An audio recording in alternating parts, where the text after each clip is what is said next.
अस्सलामुअलैकुम नाजरीन, मैं हूं अबरार हुसैन और आप देख रहे हैं मेरा यूट्यूब चैनल पाक टीवी।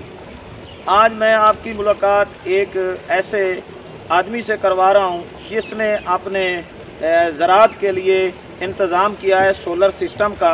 तो चले मिलते हैं उससे जिन्होंने सोलर सिस्टम का इंतज़ाम किया है। अस्सलामुअलैकुम जी, क्या हाल है जी? बिल्कुल ठीक ठाक। आपका क्या नाम है जी? गुलाम बाकिर।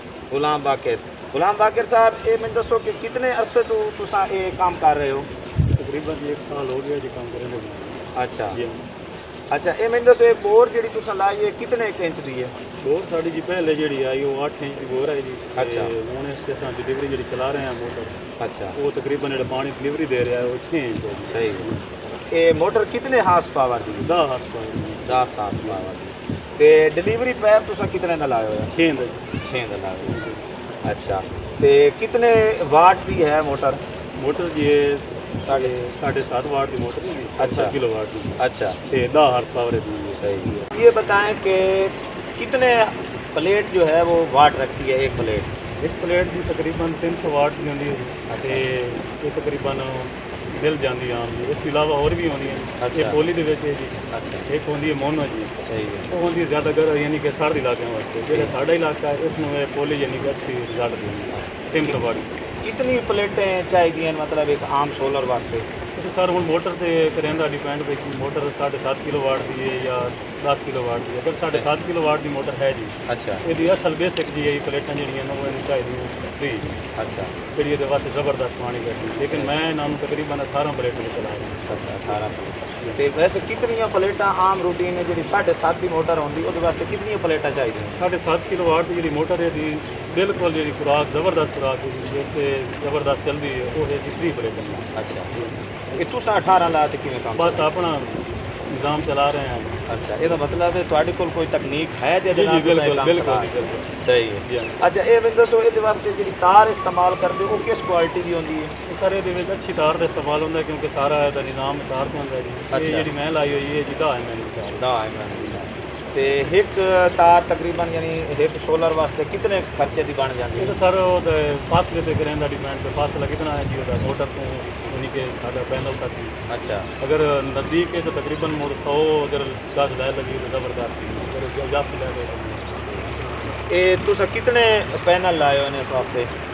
मैं तकरीबन ये वास्ते 2 पैनल लाए। 2 पैनल लाए। अच्छा, ये जो पैनल मतलब तुसा लाए उन्होंने वास्ते है जो स्टैंड तुसा एक पैनल बनाए ये सिर्फ गार्डर वास्ते इस्तेमाल होता है या कोई होर जरिया भी है? नहीं ये तो वैसे एंगल भी ला सकेंदा। इस अलावा अगर बंदे की छत खरीदे अच्छा। वो छत से भी रख के अपना निज़ाम चला सकते। उस अलावा छत से स्टैंड बना सकता है बंदा भी अपनी छत से वो फायदा हो जाता है कम खर्चा हो जाता है। अच्छा। तो बाकी हिफाजत ज़्यादा हो जाती है।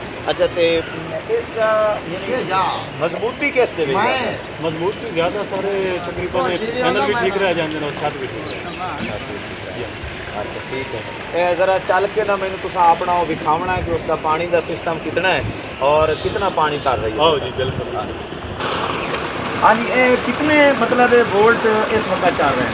इस वक्त तकरीबन जो है ना जी प्लेटा के वोल्ट हो 700 वोल्ट रखने भी इससे ज़्यादा नहीं चाहिए। अगर ज़्यादा रखो इन्वर्टर उठ जाता है जी। अच्छा, इन्वर्टर। इस वक्त है तो पानी का निकास कर रहे हैं? जी पानी का निकास सामने। ये कितने का पैप है? ये 6 इंच का पैप डाल रहे हैं। 6 इंच का पैप यानी डिलीवरी 6 इंच की? जी 6 इंच। अच्छा जी और मोटर कितने दी है? मोटर सारे 7 अच्छा, मोटर के लिए ये कितने की है? ये सब मोटर चल रही है 7 का।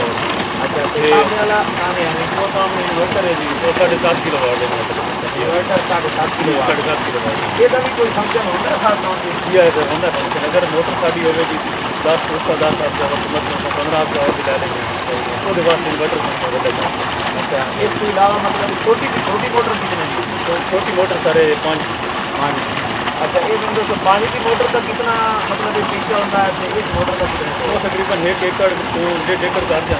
अच्छा, ये तकरीबन 2 एकड़ से 3 एकड़ तक जाती है। यानी 10 की मोटर जी हाँ। 6 की डिलीवरी कितने एकड़? 2 से 3 एकड़। 2 से 3 एकड़। अच्छा, ये तो मतलब काफ़ी सारा फायदा होता है। ज़बरदस्त फायदा है जी। अच्छा ते मतलब तुसा की आखो नाज़रीन के आया जेह्ड़े काश्तकार साढ़े हज़रात हैं जी जी वो अगर ये सोलर सिस्टम लवाएं तो क्या उन्होंने फायदे में चला बिल्कुल जी महंगाई डीजल की काफ़ी ढेर सारी हो गई है तुम पता जी हालात अजकल जो हालात कर रहे हैं तकरीबन 120 रुपये उस टाइम पे सही है तो इस सानू चाहिए जितने साढ़े ने तकरीबन जिमीदार हजरात उन्होंने चाहिए कि सोलर इतनी अच्छी टेक्नोलॉजी है कि उसका इस्तेमाल करें नाल कोई कम्युनिटी भी लाई है तो नाल उस तरह मीटर भी लाए हुए एक ही सिस्टम सर इस तरह मानना ना सर भाई पानी मतलब बहुत कम हो जाए उसके वास्ते पी ला के सबसे सिस्टम में करके मूवमेंट चला लेंगे ठीक है मतलब ये रात के वक्त एमरजेंसी बिल्कुल एमरजेंसी अच्छा तो ये मैंने दसो कि ਜਿਹੜਾ ਤੁਹਾਡਾ ਮਤਲਬ ਅੱਜ ਕੱਲ੍ਹ ਇੱਕ ਗੱਲ ਚੱਲਦੀ ਬੜੀ ਹੈ ਕਿ सोलर प्लेटा लगाई है तो बड़ा मौसमी हालात या तब्दीलियाँ आ रही हैं क्या ये सही गल है नहीं जी ऐसी कोई गल नहीं बल्कि धूप चाहिए बल्कि धूप काम में बनाइए तो ज़्यादा होगी तो कोई ऐसी गल नहीं है कोई तकलीफ नहीं। ठीक है नाजरीन ये आपने देखा जी हमारा इंटरव्यू जो हमने बाकिर साहब से लिया है और उन्होंने सोलर प्लेट के हवाले से भी बताया और ये ख़ास तौर पे पानी के हवाले से यहाँ भी आप देख सकते हैं कि दो लाइनें निकली हुई हैं एक जो है वो सोलर प्लेट के हवाले से है और साथ वाली जो है वो ट्यूबवेल यानी हीटर के हवाले से है तो इस हिसाब से वो अपना काश्तकारी कर रहे हैं जिसमें उन्हें काफ़ी सारा फ़ायदा हो रहा है। तो मैं आप नाजरीन से इजाज़त चाहता हूँ अगली वीडियो में मिलते हैं उस वक़्त के लिए अल्लाह हाफ़िज़।